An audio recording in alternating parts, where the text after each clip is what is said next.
Oh, hey, how's it going? Are you good? Are you really good? Are you sure? Good. Well, since I'm like new to YouTube and my channel and whatnot, and you don't really know much about me, I figured I would take time to tell you a little story about my life, and kind of an important story at that, my coming out story. And what better time to do that than during Pride Month? Alright, so let's take it way back to, like the late 90s, when I was just a wee lad, a little tot. I kind of had a feeling I was like, you know, different than the rest of like the guys or like the boys in my class. They were all into like Hot Wheels and Pokemon, and I was into like Britney Spears. So that was like a little heads up for me. But you know, as a kid at that time, you don't really know what gay is. I mean, why would you? So like the thought of being like gay didn't really cross my mind until about like 6th or 7th grade, when I really understood what it meant, you know? And I knew like deep down, because it's just one of those things that you just like know, but I didn't want to accept it. For a long time, I was like, no, I'm normal. This is just a phase, whatever. It's not a phase, kids. It's not. I just remember, like, hating interacting with, like, all of the, like, guys, like, at my school and, like, in my class and whatnot, because, you know, middle school's rough. Middle school is really, really bad, and you just get picked on a lot, especially when you're, like, a guy and you're, like, more feminine than anybody else. So it really took a toll on me, and it was really hard for me, especially because, like, in 7th grade, I moved away from, like, all my, like, real friends and, like, friends who, like, I was, like, comfortable with and that I trusted. I moved away, and I was thrown into this, like, sea of just, like, I don't know, it was just really bad. And I remember a specific moment, when I reached 9th grade, my freshman year of high school, when my stepdad, he like came in my room, and he flat out asked me. He was like, oh, me and your mom, like, we were just like wondering, blah blah blah. And like I was immediately like, what? No, not me. That's not. No. I like girls. Lies. But I knew.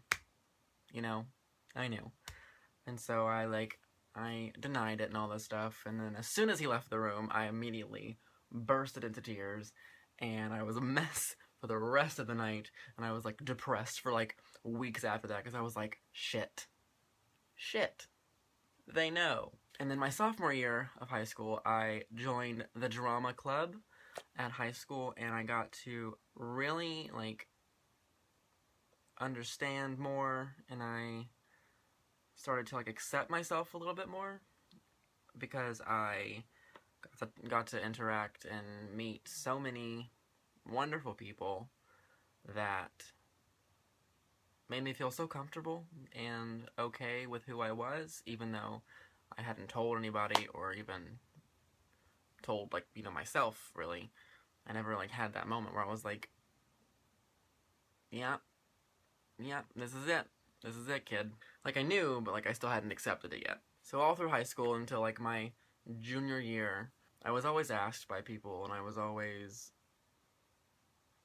automatically assumed that I was, because of how I acted, and I would only hang around girls, never hang around guys, and all that stuff. And it would really get to me, because people would, like, tease me for it, and I would pretend like it didn't bother me, but it really did. It was like, it hurt real bad. And then the second half of my junior year of high school rolls around, and I remember this so clearly. It's imprinted in my brain. Me and my mom, we like went out one night, and it was just us two. We were like hanging out. We like went to Starbucks, having a grand old time, and then we were on our way home. And then she like turns down the radio, and she didn't ask me. She verbatim, this is what she said. She said, "You know I know, right?" let me tell you, my heart dropped out of my butt. I was so taken aback. I was perplexed. I didn't know what to say. Immediately I was like, "What? What are you talking about?" And I was like, "No, shush. What do you mean?" But she was like, "You don't have to pretend like I don't know." And I was like, "Mother, I don't know what you're talking about." I was like, "You're confusing me. What are you doing?" But then, like, I got, like, really flush and, like, really nervous and really uncomfortable, and then I started to cry. And it just happened. I was lucky, and for the most part, my mom and my stepdad were just really accepting and really loving, and it really did help a lot, because it was something that just haunted me for so long, and something that I just dreaded thinking about and telling anybody.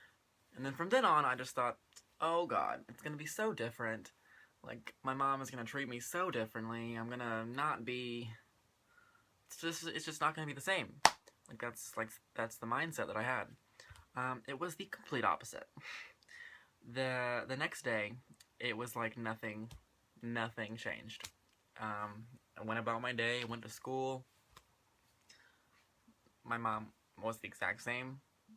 Nothing was different. And all of these years of, like, hating myself and trying to cover this up and just all this stuff didn't mean anything.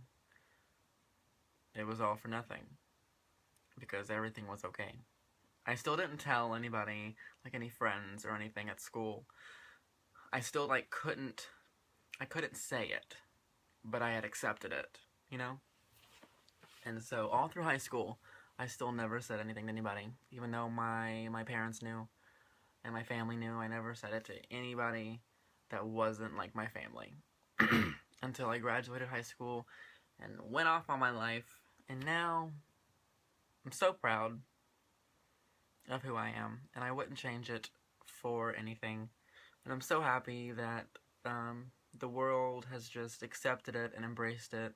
I mean, yeah, we still got some work to do. There's still a lot more left to fight, but for the most part, it's looking up, guys, and I'm really happy about it. So I guess I just want to tell anybody, any kids out there who's going through what I went through, or what everybody else in my situation has gone through in their life, just take your time. That's all I gotta say. There's no rush. I mean, yeah, there's gonna be, like, hard days and rough times, but you just gotta stick through it. If you feel like you don't have anyone to talk to, there is a whole other world out there of people who who are there to listen, and who care about you, and who love you. Just stay strong, and everything will be okay. That's it for this week, you guys. Check back next week, and I don't know. We'll see what happens. Have a great day, guys.